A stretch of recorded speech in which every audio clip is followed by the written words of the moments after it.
പണി തീരാത്ത പാലത്തിൽ നിന്ന് നമുക്ക് ആദ്യം തുടങ്ങാം. അപ്പൊ നമ്മൾ ബീച്ചിൽ ലൈറ്റ് ഒക്കെ സെറ്റ് ചെയ്ത് കഴിച്ചുകൊണ്ടിരിക്കുകയാണ്. ഹലോ ഗായ്സ്, അപ്പൊ ഇന്ന് നമ്മൾ എങ്ങോട്ടാണ് അറിയില്ല. രാത്രി ബോറടിച്ചിരുന്നപ്പോ എങ്ങോട്ടെങ്കിലും പോവാന്ന് വിചാരിച്ചു. So let's go. അപ്പൊ നമ്മൾ എങ്ങോട്ടൊന്നില്ലാതെ പോകുന്നോണ്ട് പണി തീരാത്ത പാലത്തിൽ നിന്ന് നമുക്ക് ആദ്യം തുടങ്ങാം. നമുക്ക് ഏറ്റവും അറിയത്തില്ല, എന്നാൽ നമുക്ക് പോയി നോക്കാം. ഇതാണ് നമ്മുടെ Kollam bus stand, KSRTC bus stand. ഇതാണ് ഗായ്സ് നമ്മുടെ പണി തീരാത്ത പാലം. ആദ്യ വഴി വെച്ച് നിൽക്കുകയാണ്. കായലിന്റെ പേരെന്താ?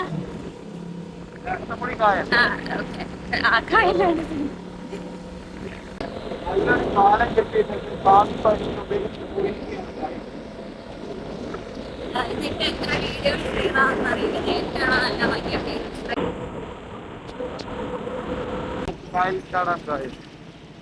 ഇതാണ് ഇതിന്റെ ഒരു ഇത്. ആൾക്കാരെ കൊണ്ട് കേട്ടോ. നമ്മള് പാലത്തിൽ താഴെ ഇറങ്ങി. അപ്പം അടുത്ത നമ്മുടെ ഡെസ്റ്റിനേഷൻ ഏതൊരു കൊല്ലംകാരനും വീക്കെൻഡിൽ പോവാൻ ആകെ ഉള്ളൊരു സ്ഥലമാണ് നമ്മുടെ കൊല്ലം ബീച്ച്. So let's go.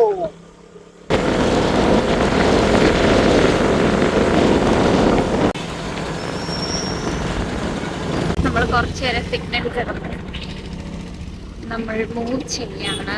ഇതാണ് കൊല്ലം ചിന്നക്കട അല്ലേ? ചിന്നക്കട റൗണ്ട് അബൌട്ട് ആണ്. പ്രശാന്തി ഹോട്ടൽ നമ്മുടെ ഷെഫിനെ മേടിച്ച ഹോട്ടലാണ്. അതിൽ അത്യാവശ്യം ഇത് കാണാൻ നല്ല രസമാണ്.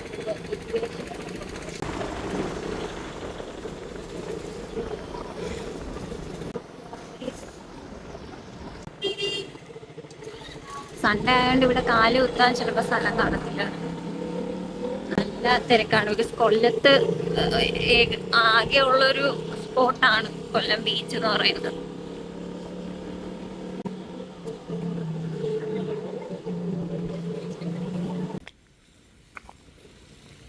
നമ്മളിത് ബീച്ചിലെത്തിയിട്ടുണ്ട്. ചെന്ന ഉടനെ തന്നെ താണ്ട ഒരാൾ പേ പാർക്ക് എന്ന് പറഞ്ഞ് ടിക്കറ്റ് ഒക്കെ കയറി തരുന്നുണ്ട്. കൊല്ലം കോർപ്പറേഷന്റെ ബോർഡും വെച്ചിട്ടുണ്ട്. നടു റോട്ടിൽ പാർക്ക് ചെയ്യുന്നതിനാണ് നമ്മൾ ഈ ഫീസ് കൊടുക്കുന്നത്. നമ്മുടെ വണ്ടിക്ക് പക്ഷേ യാതൊരു ഉത്തരവാദിത്വം കാണില്ലെന്ന് നമുക്ക് ഉറപ്പാണ്.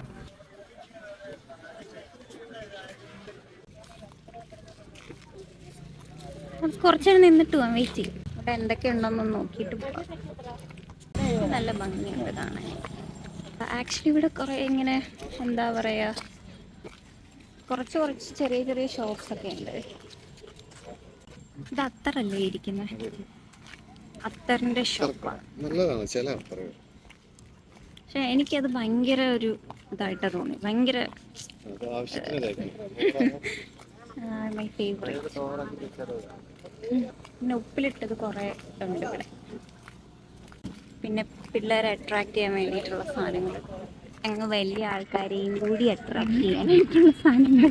ഇവിടെ കണ്ടോ, ഫുൾ വണ്ടിയാണ്, ഫുൾ തിരക്കാണ്. സൺഡേ ആയതുകൊണ്ട് കൊല്ലത്ത് അധികം സ്പോർട്സ് ഒന്നും ഇല്ല. കുറെ ലിമിറ്റഡ് ആയിട്ടുള്ള സ്ഥലങ്ങളിൽ ഏറ്റവും കൂടുതൽ എന്താ പറയാ ആൾക്കാർ വരുന്നത് കൊല്ലം ബീച്ചിലാണ്. സോ വീക്കെൻഡ്സ് ആകുമ്പോൾ ഇവിടെ ഭയങ്കര ആളായിരിക്കും. മെയിൻ അട്രാക്ഷൻ എന്ന് പറഞ്ഞാൽ ഇതാണ്. കുറച്ചുകൂടെ അങ്ങോട്ട് പോയിട്ട് കാണിച്ചു തരാം. ഇത് ഈ ഒരു സ്റ്റാച്ചു ആണ്. ഇതിന് പേരുണ്ടോന്ന് എനിക്കറിയില്ല. ഇതിന് പേരുണ്ടോ? തൽക്കാലം നമുക്ക് ഇതിൻ്റെ ഡുണ്ടൂന്ന് വിളിക്കാം. ബീച്ചിന്റെ അവസ്ഥ, പിള്ളേരൊക്കെ ഇവിടെ നിന്ന് കളിക്കുന്നുണ്ട്. ബീച്ച് അവിടെ തന്നെ ഉണ്ടോ എന്തോ, അനക്കൊന്നുമില്ല. എന്തായാലും ഇവിടെ ഒരു കുതിര നിൽപ്പുണ്ട്. ഒരു വിജനമായ കടയിലോട്ട് പോവുകയാണ് വച്ചി തിന്നാൻ.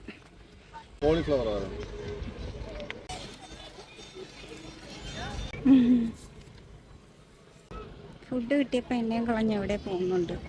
ഓ, എനിക്കൊരു ആറ്റുകാൽ പൊങ്കാലേൻ്റെ വൈബാണ് തോന്നുന്നത്. അവിടെ ആൾക്കാർ പൊങ്കാലയൊക്കെ ഇട്ട് ക്ഷീണിച്ചിരിക്കുമല്ലോ, അത്രയ്ക്ക് ആളുണ്ട്. ഫൈനലി നമ്മൾ കടൽ കണ്ടിരിക്കുകയാണ്. ഇവിടെ ഇരിക്കാം. ഫിഷിംഗ് ബോട്ടൊക്കെ കാണാം ഇവിടെ നിന്ന്. കടൽ കുറച്ച് ഉള്ളിലോട്ടാണല്ലേ ഇപ്പോൾ. സാധാരണ വരുമ്പോൾ കുറച്ചും കൂടി മുന്നിലോട്ടൊക്കെ തരുമായിരുന്നു. അപ്പൊ നമ്മൾ ബീച്ചിൽ ലൈറ്റ് ഒക്കെ സെറ്റ് ചെയ്ത് കഴിച്ചുകൊണ്ടിരിക്കുകയാണ്.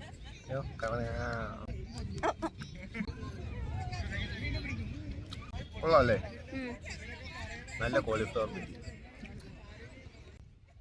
കുറച്ച് തണുത്ത് പോയി. കൊള്ളാം. കാറ്റൊക്കെ കൊണ്ട് ചായയുടെ പിടിക്കായിരുന്നു. ചായ കുടിച്ച് ഇങ്ങനെ ഇരിക്കുക. ആഹാ, അന്തസ്. അങ്ങനെ ഞങ്ങൾ ഫുഡ് അല്ല എന്തോ കോളിഫ്ലവർ ബജ്ജി കൊണ്ട് കോളിഫ്ലവർ ബജ്ജിയൊക്കെ കഴിച്ച് പിന്നെ അവിടെ ഇരുന്ന് അടുത്തപ്പം നമ്മൾ എണീച്ചിട്ട് നമ്മൾ കഴിച്ച വേസ്റ്റ് അവിടെ കളഞ്ഞില്ല. അത് എൻ്റെ കയ്യിലുണ്ട്. നമ്മളത് ഡസ്റ്റ്ബിനിൽ കൊണ്ടുപോയി കളയും. അതാകുമ്പോൾ കുറച്ച് വൃത്തിയായിട്ട് മാതൃകാ ദമ്പതികളാണ് നമ്മൾ.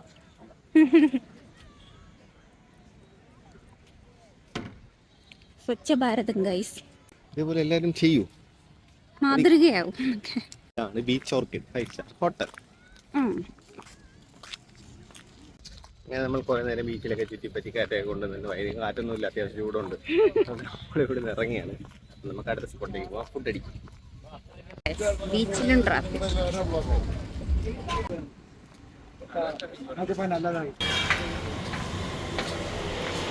സോ ഗൈസ് നമ്മള് മെനു നോക്കുവാണ്.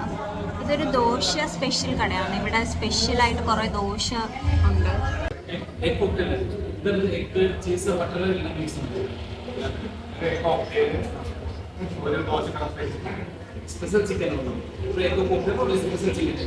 ആക്ച്വലി നമ്മളിവിടെ മുന്നേ ഒരു പ്രാവശ്യം വന്നിട്ടുണ്ട്. കട്ട് ചെയ്ത് വയ്ക്കുമ്പോൾ നമുക്ക് കുറച്ച് ചെറുതാണെന്ന് തോന്നുമെങ്കിലും അത്യാവശ്യം നല്ല ഫില്ലിംഗ് ആണ്.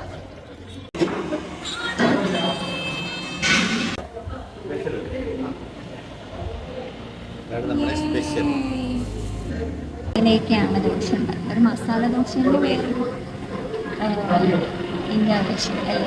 ആ ദോശ എടുത്തോണ്ട് വരുന്നത്. ദോശ റെഡിയാകുമ്പോൾ അവർ പറയും. അപ്പോൾ അവിടെ പോയി ദോശ എടുത്തോണ്ട് വന്നിട്ട് ചട്നി സംഭവങ്ങളെല്ലാം ഇവിടെ നിന്ന് ഫില്ല് ചെയ്യും, നമുക്ക് സെർവ് ചെയ്യും. ഇതാ നമ്മുടെ എഗ് കോക്ടെയിൽ. അത്യാവശ്യം വലുതാന്ന് തോന്നുന്നു. എങ്ങനെയുണ്ട്? ഇനി ഞാൻ കഴിച്ചോ.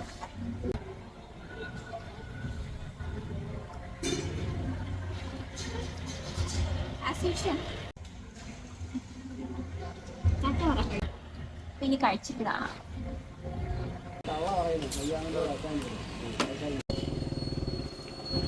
ഇതിന്റെ താഴെയാണ് നൈറ്റ് ലൈഫ് സെറ്റ് ചെയ്തേക്കുന്നത്. നമുക്ക് പോകുന്ന വഴി കാണാം.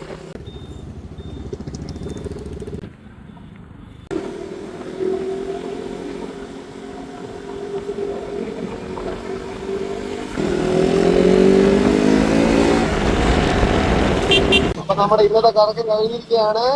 Bye bye.